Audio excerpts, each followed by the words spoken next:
গ্রামের হরেন মুদির দোকানে বসে মুড়ি বাতাসা খাচ্ছি, আর দূরের থেকে ভেসে আসছে সন্ধ্যায় ঘর ফিরতি কোনো রাখালের চড়া গলায় গান। ঝিঝিরা গোটা দিনের প্রমাদ গোনার পর বিক্ষিপ্তভাবে একে একে ডাকতে শুরু করেছে। পাড়ার রমেন ভট্টাচ দোকানের সামনের অস্থায়ী বেঞ্চের উপরে বসে সৌদার মালকড়ি একে একে মিলিয়ে থলেতে পুড়ছেন। এই সমস্ত দিনগুলোর কথা মনে পড়লে আজও মনের ভেতরটা টন টন করে ওঠে। এখনকার শুধু শহর কেন, গ্রামের দিকেও এমন পরিবেশ আর নেই। কিশোরী ভ্রুকুটি করে বলল, আচ্ছা ঠাকুর মশাই, এই ঘটনাটি আপনার ভবঘুরে জীবনের আগের নাকি পরের? পুরোপুরি প্রথম পর্যায়ে বললে ভুল হবে, কারণ ততদিনে আমি মাতু পাগলির দর্শন পেয়েছি। বরাকর নদীর তীরে সেই সাধকের পঞ্চমুণ্ডির আসনে বসে মধুসুন্দরী দেবীর সাক্ষাৎ পেয়েছি। তারপর শুরু হলো এক অবাধ প্রেম লীলা ও দিবারাত্র দেবীর সাধনায় মৌনচারণ। তারপরেই তো আমার বাড়ি পর্যন্ত খবর এলো একজন পাগলাটে সাধক নাকি নদী তীরে ছিন্ন বিচ্ছিন্ন পোশাক পরিচ্ছদে বসে সাধনা করে চলেছে। শারীরিক বর্ণনা ও নাম জানতে পেরে ছোট কাকা ও তার ছেলেরা এসে আমায় জোর করে বাড়িতে নিয়ে যায়। তারপর টানা বছর কয়েক গৃহস্থ জীবন যাপন করতে হয়, বলা ভালো কিছুটা বাধ্য হয়েই। পুনরায় গ্রামের মানুষদের নতুন করে চেনা, নতুন করে তাদের অভ্যাসের সঙ্গে অভ্যস্ত হওয়া, আর এই ঘটনাটি ঘটল ঠিক সেই রকমই একটা সময়ে। হরেন মুদি তখন দোকান বন্ধ করার উদ্যোগ করছে, কারণ গ্রামের দিকে একটু অন্ধকার হয়ে এলেই জনজীবন থমকে যেত। তার উপর বিজলি বাতি না থাকার কারণে মানুষজন যা কাজকর্ম দিনের আলো থাকতে থাকতে মিটিয়ে ফেলত সেই সময়। রমেন ভট্টাচ সৌদা মিলিয়ে চলে যেতেই হাতে হ্যারিকেন নিয়ে দোকানে এলো রামজীবন মণ্ডল। আমায় দেখে বলল, ঠাকুর মশাই, আপনাকেই খুঁজছিলাম। এমনকি আপনার বাড়িতেও গেছিলাম, সেখান থেকেই খবর পেলাম আপনি এখানে রয়েছেন। একটিবার আমার সঙ্গে আমাদের ভিটেতে চলুন, খুব দরকার। প্রথমত এমন সময় আমার খোঁজ কেউ করবে এটা আমি ভাবতেই পারিনি। তার উপর এই রামজীবন আমাদের গ্রামের ধনী ব্যক্তিদের মধ্যে একজন ছিল। সে কারণে খুব একটা সাধারণ গৃহস্থালীর সঙ্গে ইনি আলাপ রাখতেন না। তার এমন বিহ্বল অবস্থা দেখে প্রথমটায় একটু অবাকই হলাম। বিস্মিত হয়ে বললাম, কি হয়েছে মণ্ডল মশাই, আপনাকে এমন উতলা দেখাচ্ছে? রামজীবন বললে, সবটা পথে যেতে যেতে বলছি, এখানে দেরি করাটা ঠিক হবে না, দয়া করে চলুন। এমন কৃতজ্ঞ চিত্তে কেউ ডাকলে তাকে না করা যায় না। তবে তখন আমি একজন সাবালক যুবক হলেও বাড়ির থেকে বেরোনোর সময় ফেরার হিসেব বুঝিয়ে তবে বেরোতে হতো, কারণ প্রত্যেকেই তখন আমার জীবনকে সংসারে বাঁধার চেষ্টা করছে। আমি সন্ন্যাসী হয়ে পথে পথে ঘুরি, তা কেউ চায় না। যেভাবে আমাকে নিয়ে এসেছিল তা দেখলে তোমরাও বুঝতে পারতে। তোমাদের কাছে বলতে বাধা নেই, তখনও প্রায় প্রতি রাতে মধুসুন্দরী দেবীকে স্বপ্নে দেখতাম। রামজীবনকে অপেক্ষা করতে বলে দ্রুত পায়ে বাড়িতে গিয়ে মা কাকাকে যথাসম্ভব বুঝিয়ে পুঁটলি নিয়ে বেরিয়ে পড়লাম। ফিরে আসার পর রামজীবনের সঙ্গে গ্রামের প্রান্তের পথ ধরেছি। সে একটা বিড়ি ধরিয়ে বলল,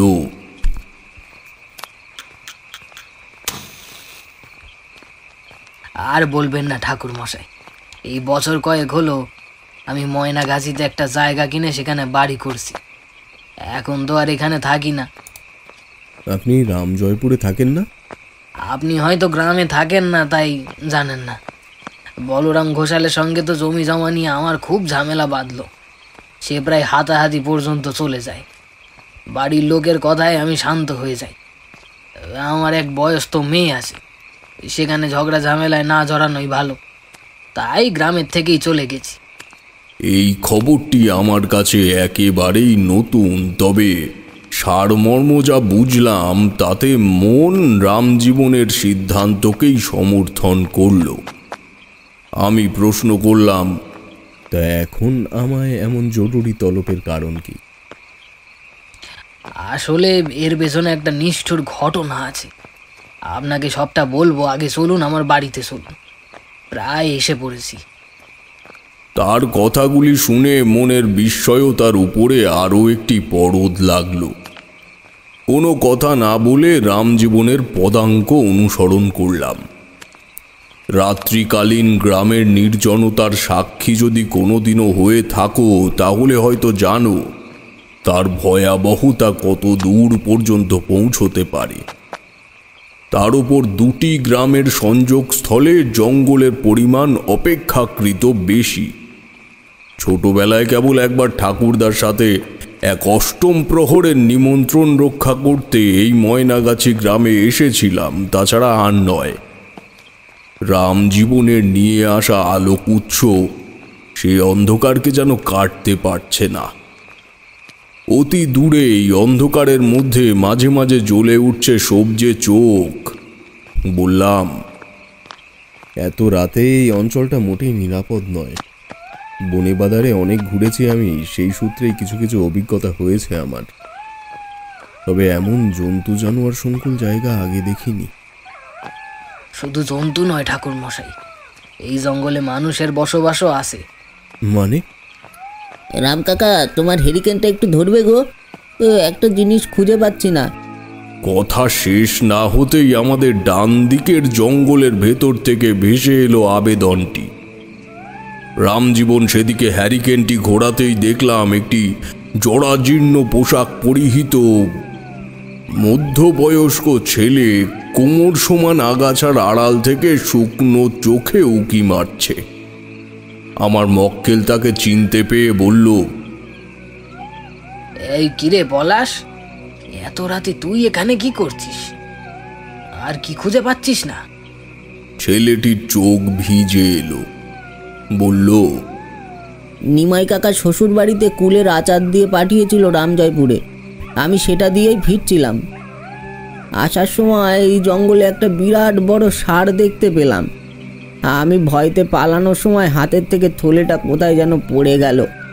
আমি সবটা নিমাই কাকাকে বলতে এসে বলল, আমার থলে খুঁজে আনাগে, নইলে এক আনাও পাবি নে। শ্বশুর বাড়ি পাঠাবো বলে সব থেকে দামি থলেটাই পাঠালাম, আর তুই সেটাই হারিয়ে এলি। আমারই ভুল, ডোমের ছেলের হাতে ওটা পাঠানোই ভুল হয়েছে। তুমি বলো রাম কাকা, আমি ভয় পেয়ে গেলে কি করব? ওদিকে বাবার খুব অসুখ। এই সময় মনটা ভারী হয়ে এলো আমার। এমন সময় অবাক করলো রামজীবন। বলল, বেশ, তুই আমার বাড়িতে চল। এত রাতে এই জঙ্গলে আর থলে খুঁজে লাভ নেই, কাল সকালে আসবি ক্ষণ। আমি কিছু টাকা দিয়ে দিচ্ছি, রাত্রিবেলায় বাবাকে বদ্যি দেখিয়ে নে। এমন পবিত্র মানসিকতার মানুষ খুব কম পাওয়া যেত সেকালে। এখন তো আর নেই বললেই চলে। তবে রামজীবনের ব্যাপারে আগে যেটুকু জানতাম সে অতিশয় দাম্ভিক প্রকৃতির ছিল। আজকের দেখা রূপ সেই পরিচিতিকে সম্পূর্ণ পাল্টে দিল। ছেলেটিকে সঙ্গে নিয়ে আমরা জঙ্গল পেরিয়েই বাঁ হাতে প্রথম বাড়িটির প্রাঙ্গণে এসে দাঁড়ালাম।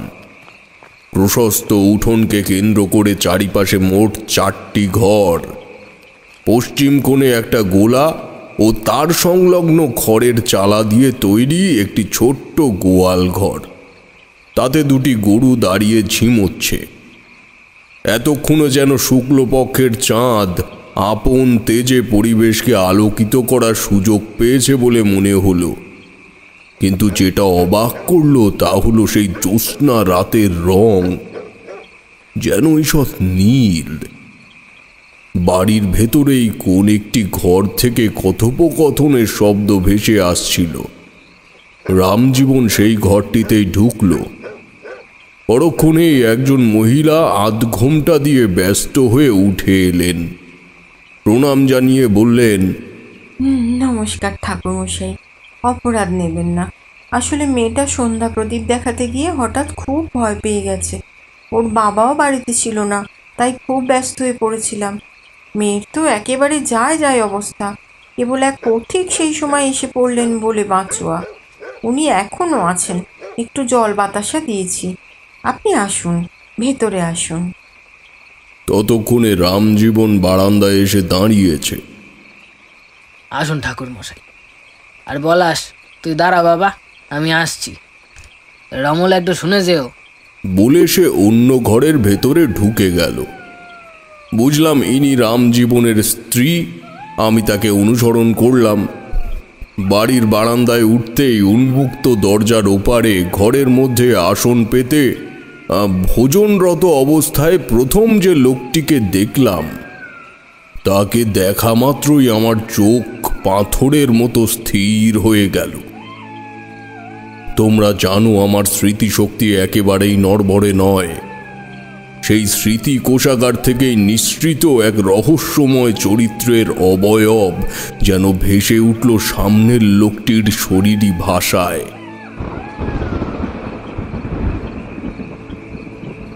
আমরা দুজনেই একটু তারানাথের দিকে এগিয়ে এসে বসলাম। কিশোরী নিচু গলায় বলল, কে ঠাকুর মশাই? মানে কার কথা মনে পড়ে গেল? ধাপে ধাপে সব জানতে পারবে এবং তোমরাও তাকে চেনো। যাই হোক, লোকটি কিন্তু আমার দিকে একবার তাকালো, কিন্তু বিশেষ আমল না দিয়ে আবার মুড়ির গামলার দিকে মনোযোগ দিল। আমার ঘোর লাগা অবস্থা কাটল রামজীবনের কণ্ঠে, বাড়িতে বৈদ্য মশাইকে নিয়ে যাবে কিন্তু। মাথা ঘুরিয়ে দেখলাম উনি পলাশের বিদায় বেলায় এই নির্দেশ দিলেন। তারপর কৃতজ্ঞ চিত্তে বারান্দায় উঠে এসে বললেন, এই পথিক বন্ধুর ব্যাপারে শুনলেন? আমরা আসার আগেই নিয়ে এসে পড়েছিলেন বলে তাও মঙ্গল। আসুন আসুন, ভেতরে আসুন। আমরা ভেতরে এলাম। সে কি চলে যাবেন কেন? আজকের দিনটা আমার বাড়িতে থেকে যান আপনি। না না, আমার থাকলে চলবে না। তাছাড়া এই জায়গায় দুজন রয়ে গেলে চলবে কি করে?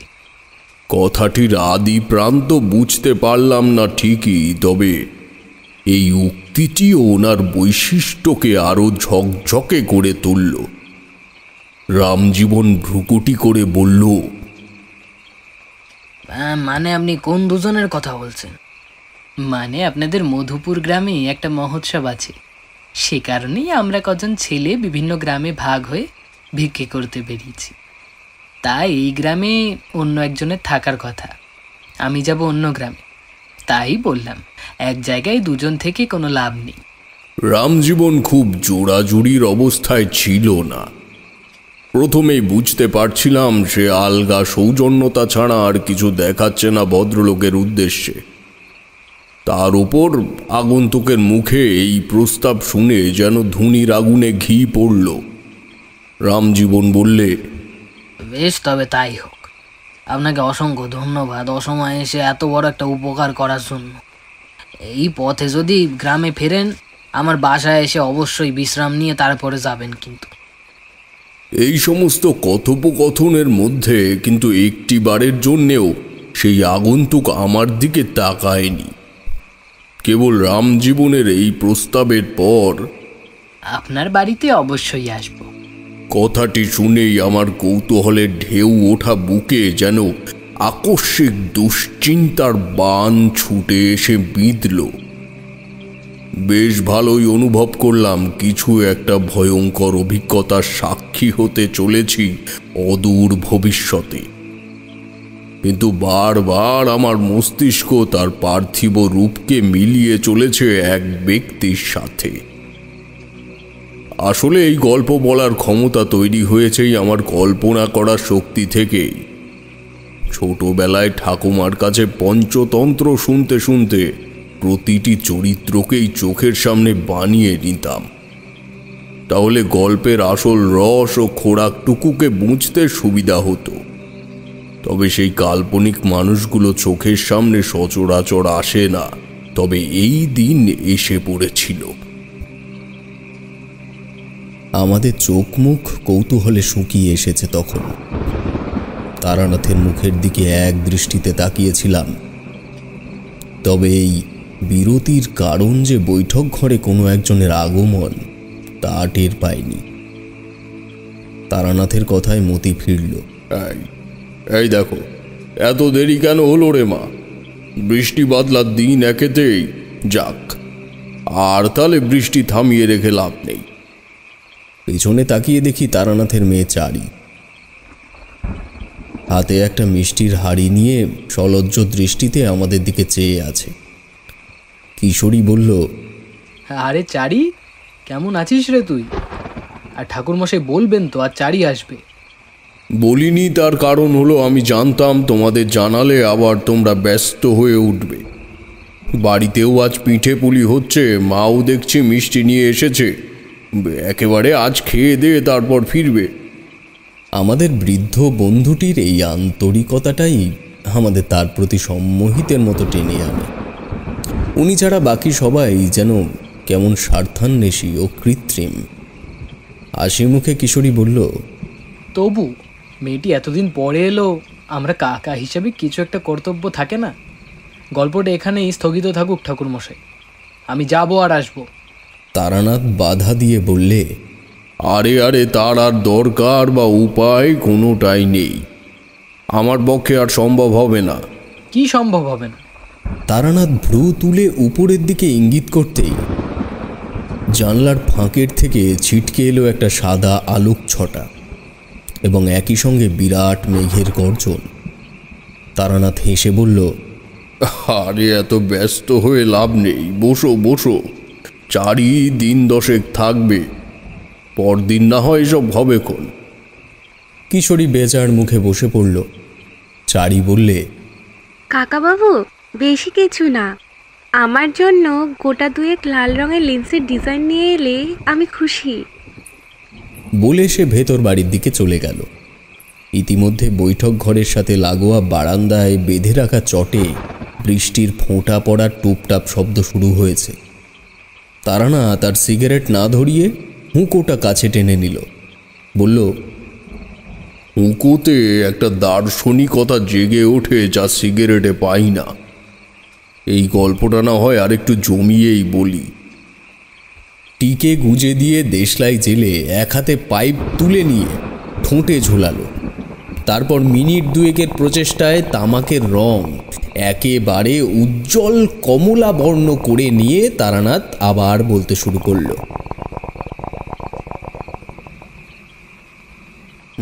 শোনো, তবে আমার মনটাকে বিক্ষিপ্ত করে দিয়ে তো সে আগন্তুক চলে গেল। তারপর রামজীবন এবং তার স্ত্রী আমায় সম্প্রতি ঘটে যাওয়া ঘটনার হালকা বিশ্লেষণ দিচ্ছিলেন, তবে তা আমার কানে খুবই ভাষা ভাষা লেগেছিল। চুপ করে তার মেয়েটির মাথার কাছে বসেই ছিলাম। কখন যে কথায় কথায় জলের গ্লাস হাতে নিয়েছি তাও জানি না। প্রকৃতিস্থ হলাম এক ঢোক ঠান্ডা জল গলার থেকে নামতেই। চোখের সামনে দৃশ্য যেন এতক্ষণ সাদা কালো ছিল, এবার রং ফিরে এলো। আমি বিছানায় শুয়ে থাকা মেয়েটিকে প্রশ্ন করলাম, তোমার নাম কি মা?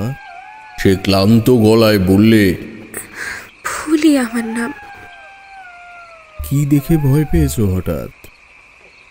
দেখলাম আমাদের উঠোনের কোণার ওই তাল গাছের গোড়ায় একজন মানুষ দাঁড়িয়ে রয়েছে।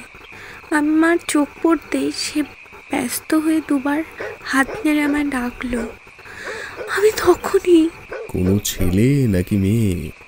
না, কিন্তু মনে হয় মেয়েই হবে মনে হয়। মুখটা শুকিয়ে এমন হয়েছে যে দেখলে কঙ্কাল মনে হয়। বাবা, তুমি এখান থেকে অন্য কোথাও চলো বাবা, এখানে থেকো না, অনেক তো হলো। রামজীবনের স্ত্রী দেখলাম শাড়ির আঁচলে মুখ ঢেকে কাঁদতে শুরু করেছেন। রামজীবনের মুখ অভিব্যক্তি শূন্য। খানিক চুপ করে থেকে সে বলল, ঠাকুর মশাই আসুন, আপনি আমার সঙ্গে আসুন। বুঝলাম এবার আমায় এখানে নিয়ে আসার কারণ উন্মোচন করবে গৃহকর্তা। সে আমায় নিয়ে গোয়াল ঘর লাগোয়া একটি ছোট্ট ঘরে ঢুকল। ঘরটির ভেতরে আসবাব বলতে কেবল একটি চৌকি। দুজন মুখোমুখি বসার পর সে বলতে শুরু করলো,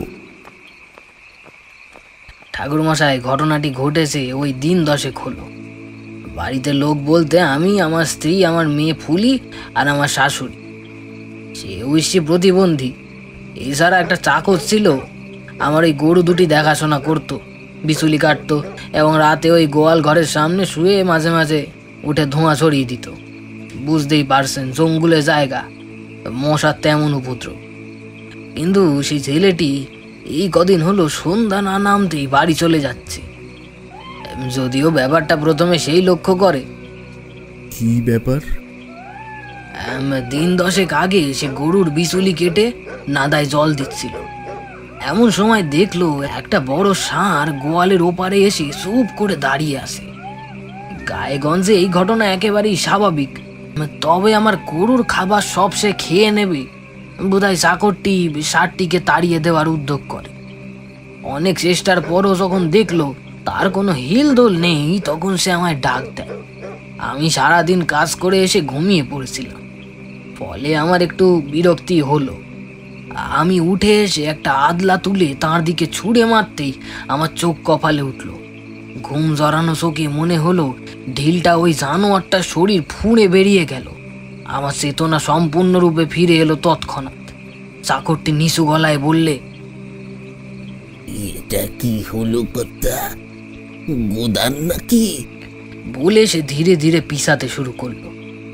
আমি সন্দেহ দূর করার জন্য আবার একটা ইটের টুকরো তুলে নিয়ে তার দিকে নিক্ষেপ করতেই পরিণতি হলো অভিন্ন। চাকরটি এক ছুটে বাড়ির থেকে পালালো। আমিও বিস্মিত হয়ে কিছুক্ষণ সেখানে চুপ করে দাঁড়িয়ে থাকলাম। ক্ষণিক বাদে ষাঁড়টি নিজেই সেখান থেকে চলে গিয়ে ওই পেছনের জঙ্গলে হারিয়ে গেল। আমি বাড়ির লোকের কাছে সম্পূর্ণ বিষয়টা আড়াল রাখি। এমনকি পরদিন আমার ভাতৃ এলে তাকেও বুঝিয়ে সুঝিয়ে মুখ বন্ধ করতে বলি, কিন্তু সেদিন থেকেই ও দাবি করে এবার থেকে সে আর বিকেলের পর থাকতে পারবে না। আলো থাকতে থাকতেই সমস্ত কাজ সেরে সে চলে যাবে। আমিও বাধা দেইনি। একটু বড় হয়ে যাচ্ছে হয়তো। দাঁড়ান, একটু ছোট করে বলি আপনাকে। না না, একেবারেই ছোট করে নয়। আমায় একদম পুঙ্খানুপুঙ্খভাবে সমস্তটা না বললে আমি বুঝবো কি করে? আপনি কিছু বাদ দেবেন না মণ্ডল মশাই, বলুন, আমি শুনছি। রামজীবন পকেট থেকে আর একটা বিড়ি বের করে ধরিয়ে বলতে শুরু করলো, তারপর থেকে টানা 3 দিন আমি এই ঘরে শুয়েছি আর রাত জেগে গরুগুলোকে পাহারা দিয়েছি, কিন্তু আর সেই ষাঁড়টিকে দেখিনি। তারপর আবার সব স্বাভাবিক। গত 5 দিন আগে আমার গ্রামের মোড়ল অনাদি সাহার বাড়িতে নেমন্তন্ন ছিল। তা পঞ্চব্যঞ্জন খেয়ে আমার ভালোই পেটের গোলমাল হয়। মাঝরাতে গরু হাতে জঙ্গলের দিকে যাব বলে উঠোন পেরিয়ে ওদিকটায় আসতেই দেখি সেই একই জায়গায় একটা শিয়াল স্থির দৃষ্টিতে আমার দিকে তাকিয়ে দাঁড়িয়ে রয়েছে। হ্যারিকেনের আলো স্পষ্ট দেখেছি। তার চোখ রাতে যেমন জীবজন্তুর চোখ সবুজ হয়ে জ্বলে তেমন নয়, দেখলে মনে হয় যেন দুটো জ্বলন্ত আগুনের ভাটা। আমি খুব ভয় পেয়ে যাই ঠাকুর মশাই। আবার ঘরে ফিরে আসি। কি বলবো ঠাকুর মশাই, এগুলোর সঙ্গে আমার পরিবার ও ব্যবসার মনে হয় কোনো যোগ আছে। সেদিনের পরের থেকে নতুন কোনো বাণিজ্যতে সে তো করতেই পারি না, বরং বাড়ির লোকজন এমন একে একে অসুস্থ হয়ে পড়েছে। আজ আবার মেয়েটি কাকে দেখেছে বলছে। কি হচ্ছে বলুন তো? রামজীবন চুপ করল। আমিও কোনো সৎ সমাধান না পেয়ে পুরো ঘটনাটিকে মাথায় একবার সাজিয়ে নিলুম। কিছুক্ষণ পর বললুম, এর আগে কোনোদিনও এসব দেখেছেন বা আঁচ পেয়েছেন?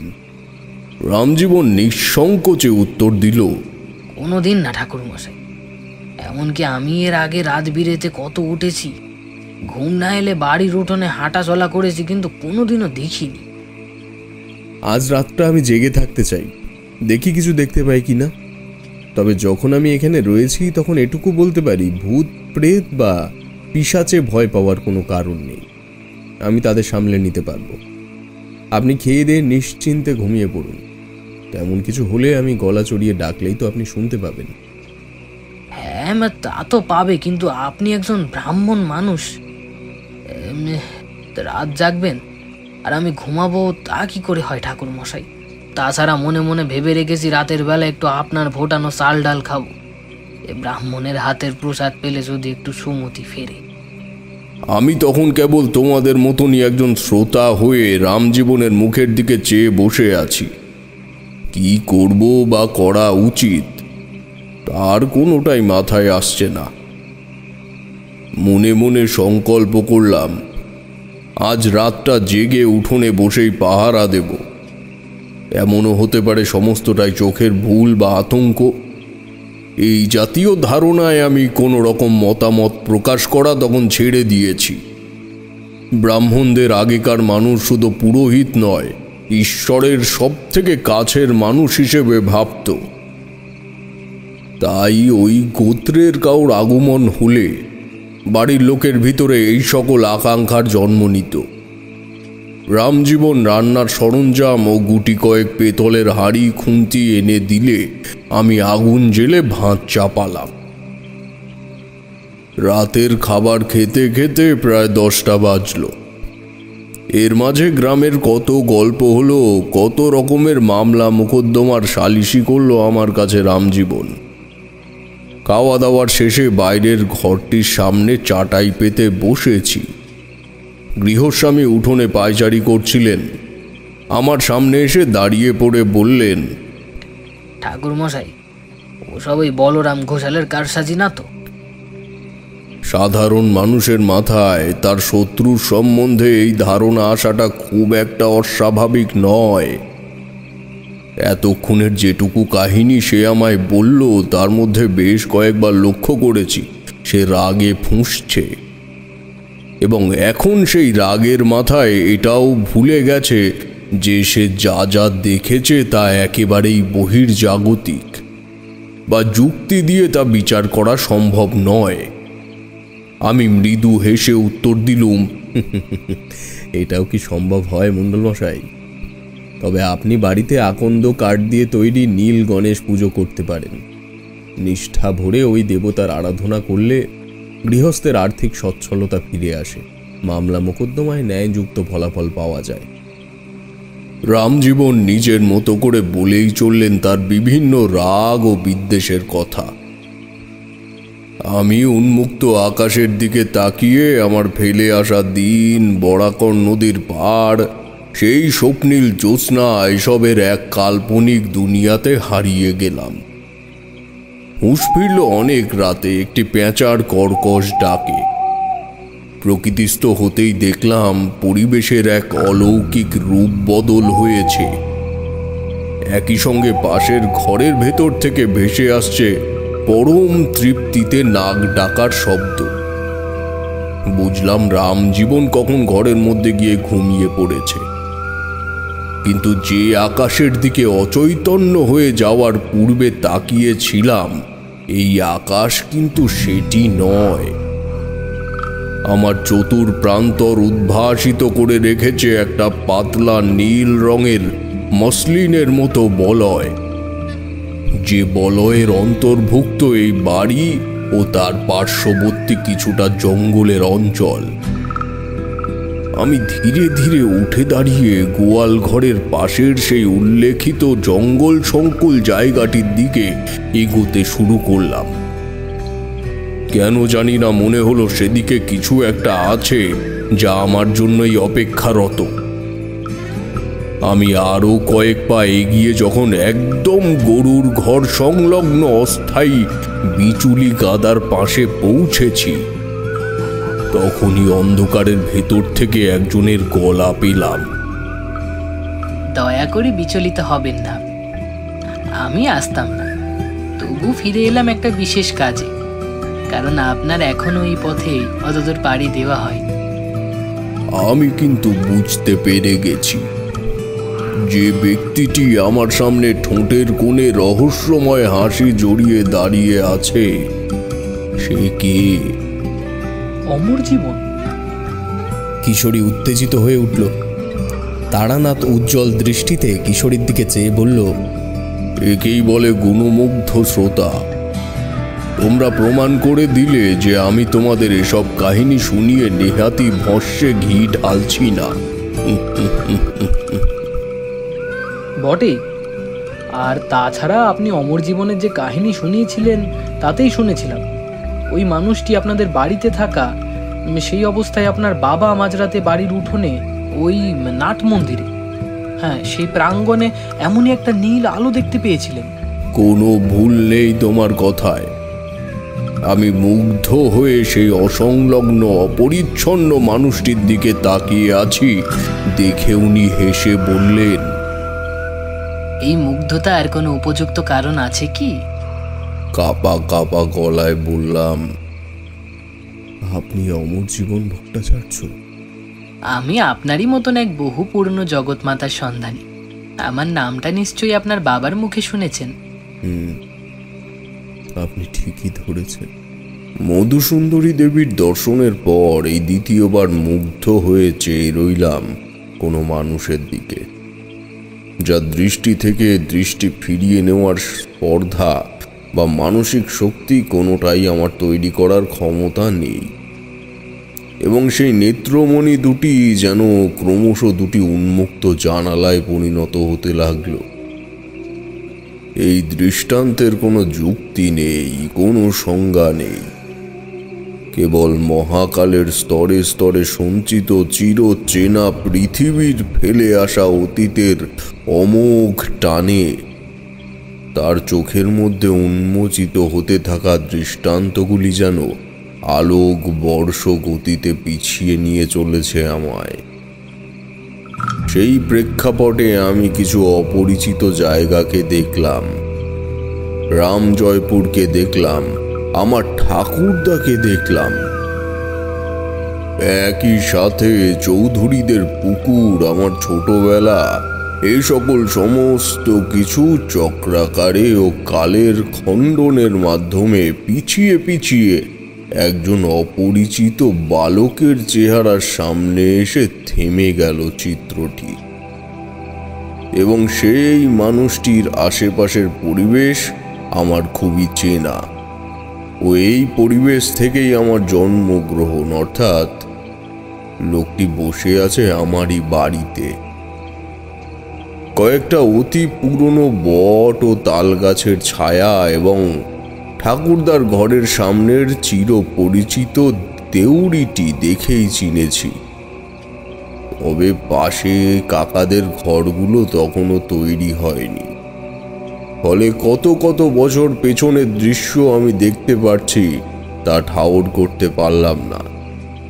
ছেলেটি বাড়ির উঠোন থেকে হেঁটে রাস্তায় এলো, তার হাতে একটা থলে, চোখ মুখে কেমন একটা দুশ্চিন্তার ছাপ। দ্রুত হাঁটতে শুরু করলো কৈখালির মাঠের দিকে, যার প্রান্তে এখন হারান মুদির দোকান। যে জায়গার কথা উল্লেখ করে আমি এই গল্পটি শুরু করলাম। বালকটি হেঁটেই চলেছে মাঠ ঘাট পেরিয়ে উদ্দেশ্যহীন ভাবে। তবে কোনো দোকান, কোনো বাড়ি সেই কালে ছিল না এইদিকে। চারিদিগন্তে কেবল দৈত্যপ্রমাণ বনস্পতির বাড়বাড়ন্ত।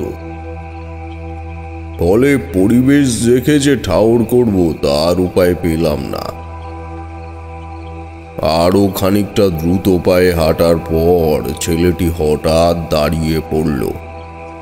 দাঁড়িয়ে পড়ার কারণ অবশ্যই আর একটা মানুষ, একজন তান্ত্রিক। এক বিশাল সেগুন গাছের গোড়ায় বসে পদ্ম মুদ্রায় ধ্যান করছে। বালকটি সামনে আসতেই সে চোখ খুলে প্রশ্ন করল, কিরে কেদারনাথ, সাপ এনেছিস? তার মুখে এই নামটি শুনেই আমি চমকে উঠলাম। কেদারনাথ? বালকটির নাম কেদারনাথ চক্রবর্তী, মানে আমার ছোট ঠাকুরদা। এ বললে, হ্যাঁ গুরুদেব, এনেছি, এই নিন। বলে সে তার হাতে ধরে রাখা থলেটি এগিয়ে দিল তান্ত্রিকের দিকে। তান্ত্রিক প্রসন্ন চিত্তে একটি মৃত সাপ থলের থেকে বের করে বলল, তথাস্তু।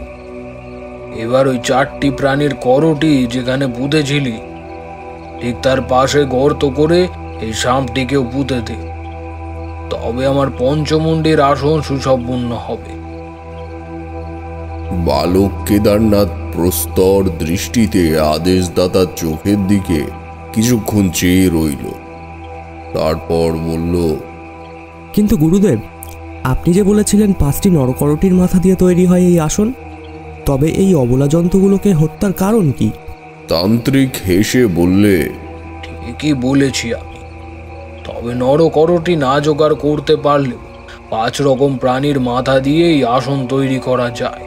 পরাশরী হরায় লেখা আছে, শেয়াল, ষাঁড়, কুকুর, সাপ ও একটি মাত্র নরকরটি দিয়ে এই আসন তৈরি করা সম্ভব। কলিটা তো আমার কাছেই ছিল, তাই বাকিগুলো জোগাড় করিয়ে নিলাম। খুদে কেদারনাথ কেমন যেন মুগ্ধ হয়ে রয়েছে সেই সাধুর প্রতি অনিচ্ছা সত্ত্বেও।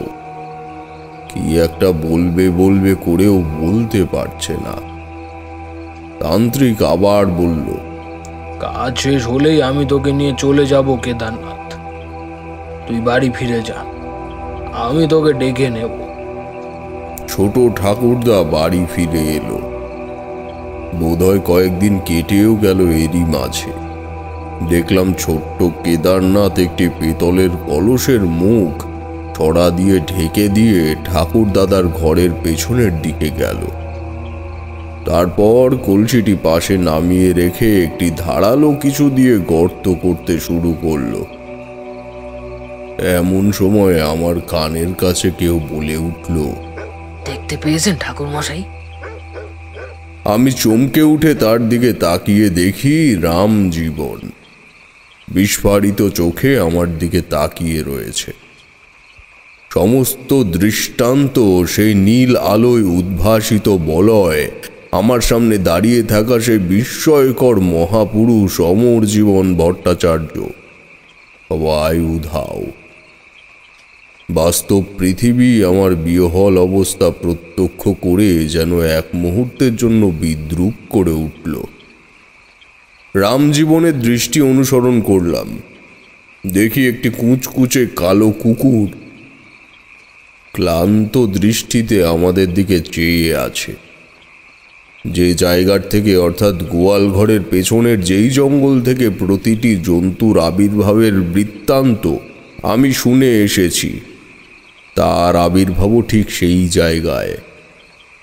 কিছুক্ষণ সেই প্রাণীটি দাঁড়িয়ে থেকে সে আবার জঙ্গলে মিলিয়ে গেল।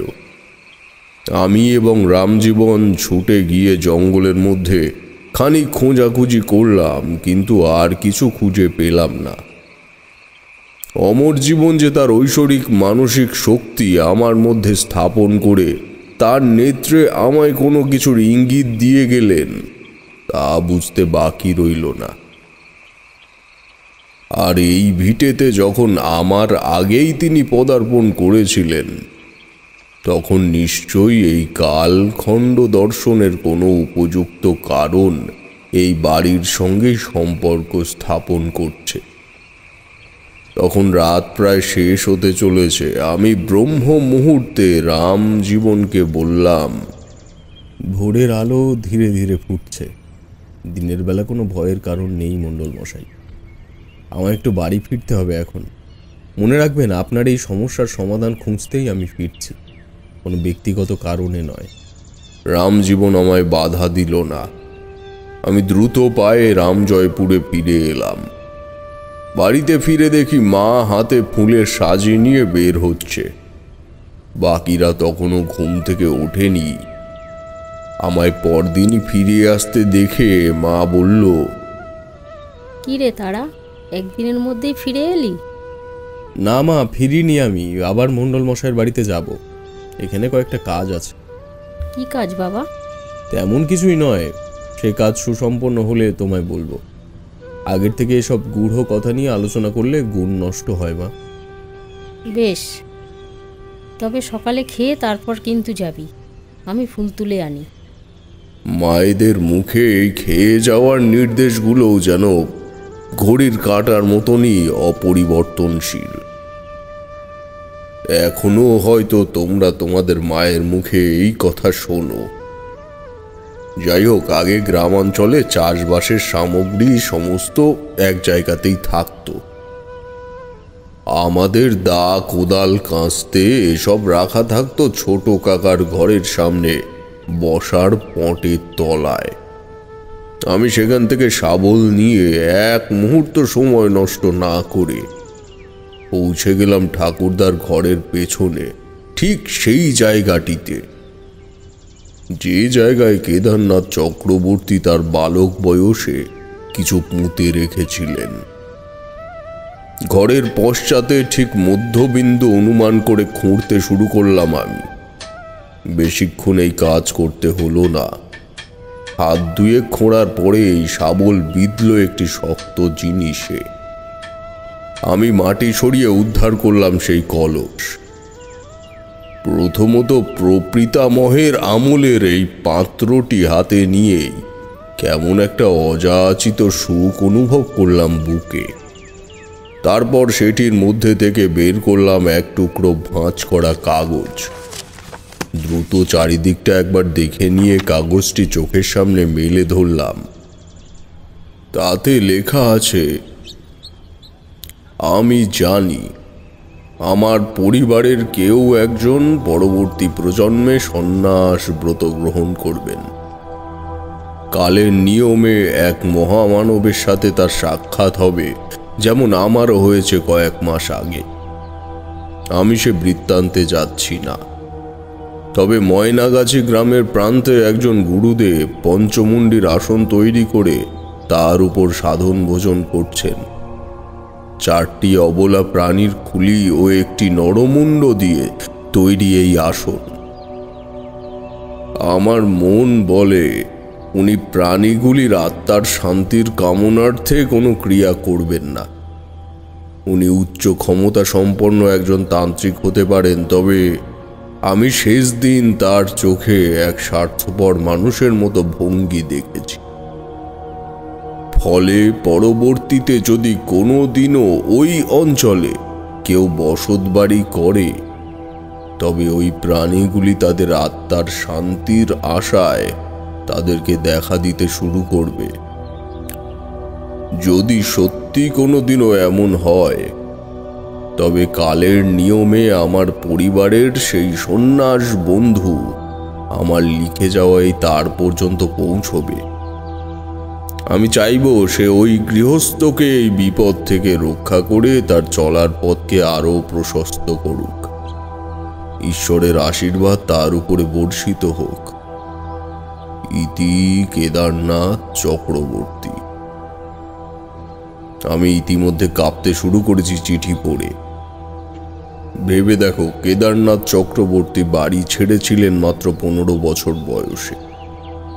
আর সেই বয়সে এমন নিপুণ হস্তাক্ষর ও শব্দচয়ন কিভাবে সম্ভব? তবে বিচলিত হয়ে দাঁড়িয়ে থাকার সময় তখন আমার নেই। কে কখন কোথা থেকে দেখে ফেলে এই অবস্থায়, সেই ভয়তে মাটিগুলো আবার গর্তের মধ্যে নামিয়ে দিয়ে ফেরার পথ ধরলাম।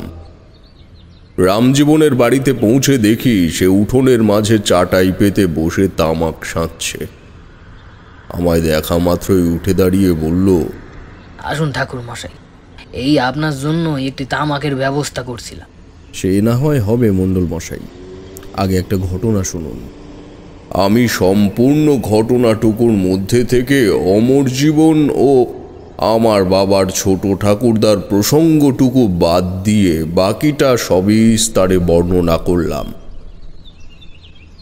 কারণ অতিলৌকিক ব্যাপারসমূহ আলোচনায় প্রশ্নের সৃষ্টি হয়, এবং সেই প্রশ্নের উত্তরে সৃষ্টি হয় আরও প্রশ্ন। রামজীবন সমস্তটা শুনে অবাক হয়ে বললে, কিন্তু আমি যেখানে এসেছি বছর 3 হয়ে গেল, ওই এর আগে তো এমন উপদ্রব দেখিনি। বললাম, মণ্ডল মশাই, আমার আপনার বাড়িতে আসা এবং আপনার এই বিপদে পড়া বোধহয় অদৃষ্ট একই সূত্রে গেঁথেছেন। এই কারণেই আগে না হয়ে এখন ঘটল। এর থেকে বেশি আমি কিছু বলতে পারবো না। রামজীবন কিছুক্ষণ বিচার বুদ্ধির সঙ্গে দ্বন্দ্ব করে বলল, ঠাকুরমশাই, তাহলে এখন উপায়? উপায় একটা আছে, তবে এজন্য আপনার বাড়ির লোকজনকে এখান থেকে অন্যত্র পাঠিয়ে দিতে হবে। তাদের সামনে এই কাজ করলে তারা ভয় পেয়ে যেতে পারে। কেন ঠাকুরমশাই? পারবেন কি তাদের অন্য কোথাও পাঠিয়ে দিতে কয়েকদিনের জন্য? হ্যাঁ পারবো, আর এমন কি, ওদের রামজয়পুরের বাড়িতে 2 দিন পাঠিয়ে দিতে হবে। রামজীবন অক্লেশেই পরদিন সকালবেলা তার স্ত্রী কন্যাকে রামজয়পুরে পাঠিয়ে দিলে আমি বললাম, আপনাদের এখানে কোনো বহু পুরনো বা বয়স্ক লোক আছেন আপনার পরিচিত? আসে একজন। কেন বলুন তো? আমায় নিয়ে যেতে পারবেন তার কাছে? চলুন, কিন্তু সে এখন কানে শুনতে পায় নাকি বধির হয়ে গেছে তা বলতে পারবো না। লোকে বলে বয়স নাকি তার 105, 3টে প্রজন্ম দেখেছে। একদম এরকমই মানুষ আমার দরকার। চলুন দেখি। রামজীবন পথে হাঁটতে হাঁটতে এটাও বলল যে যেই বৃদ্ধের বাড়িতে আমরা যাচ্ছি সে নাকি বেশ কয়েকবার বছর 2 আগেও লাঠি নিয়ে হাঁটতে হাঁটতে তাদের বাড়িতে এসেছে। ভেবে দেখো সেকালের মানুষের শরীরের জোর। তোমরা দেখবে আর বছর 10 মধ্যেই কুঁকড়ে পড়বে। যাক, সেই নিয়ে না হয় পরে কথা হবে। যে বাড়িতে পৌঁছলাম তাকে বাড়ি না বলে একটা বট গাছের ফোঁকড় বললে ভালো হয়। ঝুড়ি নেমে যাওয়া অসংখ্য পোশাকার মাঝে একটা ছোট্ট একচালা বেড়ার ঘর। তার ভেতরে ঢুকে দেখি মাটির সাথে প্রায় মিশে শায়িত অবস্থায় আছেন একজন বৃদ্ধ। গায়ের রং জোকের মতো কালো। আমি প্রশ্ন করলাম, বাবা, আপনি রামজীবনের বাড়ির আশেপাশে কখনো কোনো বিরাট সেগুন গাছ দেখেছেন? সামনের মানুষটির কোনো হেলদোল নেই। রামজীবন চোখের ইশারায় আমার গলার স্বর চড়িয়ে বলতে বলল। আমি গলা ঝেড়ে বললাম,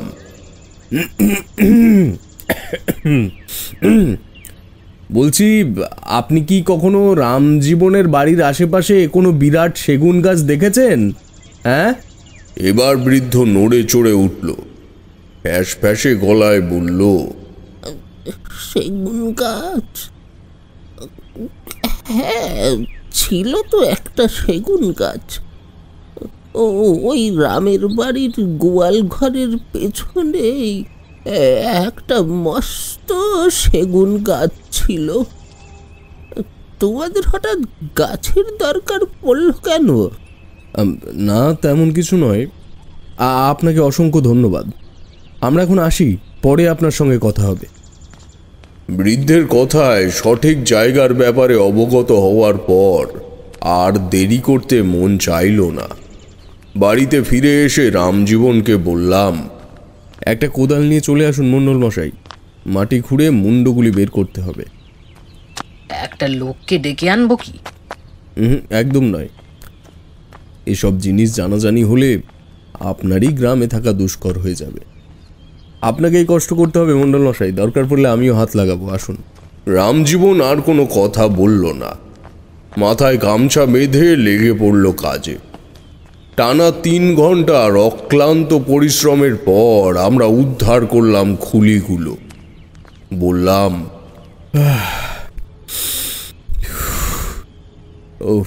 এগুলো একটা বস্তার মধ্যে ভরে নিন মণ্ডল মশাই, তারপর বিশ্রাম নেওয়া যাক।